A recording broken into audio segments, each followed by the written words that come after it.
رمضان کی آمد کے ساتھ ہی مہنگائی کا طوفان عوام کی جیبوں پر بجلی بن کر گر رہا ہے۔ بازاروں میں پھل، سبزیاں اور مرغی کی قیمتیں آسمان سے باتیں کر رہی ہیں۔ تفصیلات جانیں گے دعا غفار کی اس رپورٹ میں۔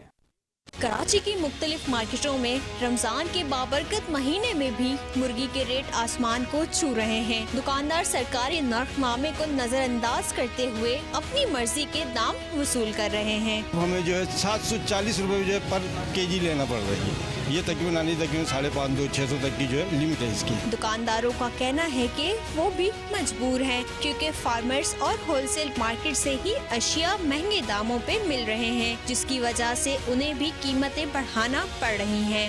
جو ریٹ ہمیں آ رہا ہے نا، جو کمشنر کا ریٹ ہے اس سے 50-60 روپے کلو پہ زندہ ہمیں آ رہی ہے، تو ہم کیسے دے سکتے ہیں؟ 100 روپے کلو پہ گوشت ہمیں اوپر آ رہا ہے۔ کمشنر کراچی جو ہے نا پورے سال کا سیم ریٹ دیتے ہیں، حالانکہ اس کا ریٹ ڈیلی بیسس پہ آتا ہے، اپ ڈاؤن ڈیلی بیسس پہ ہوتا ہے۔ رمضان کے مہینے میں مہنگائی کی شدت نے عوام کی پریشانیاں بڑھا دی ہیں۔ لوگوں کا حکومت سے یہی مطالبہ ہے کہ اشیاء خودنوش کے نرخ کم کیے جائیں تاکہ رمضان کا مہینہ سکون اور آسانی سے گزر سکے۔ رمضان کے اس بابرکت مہینے میں جہاں ہر چیز کی قیمتیں آسمان کو چھو رہی ہیں، وہیں مرغی کی قیمتیں بھی لوگوں کی فروخت سے باہر ہیں۔ کیمرامین کیسر حبیب کے ساتھ دعا غفار، 5 نیوز کراچی۔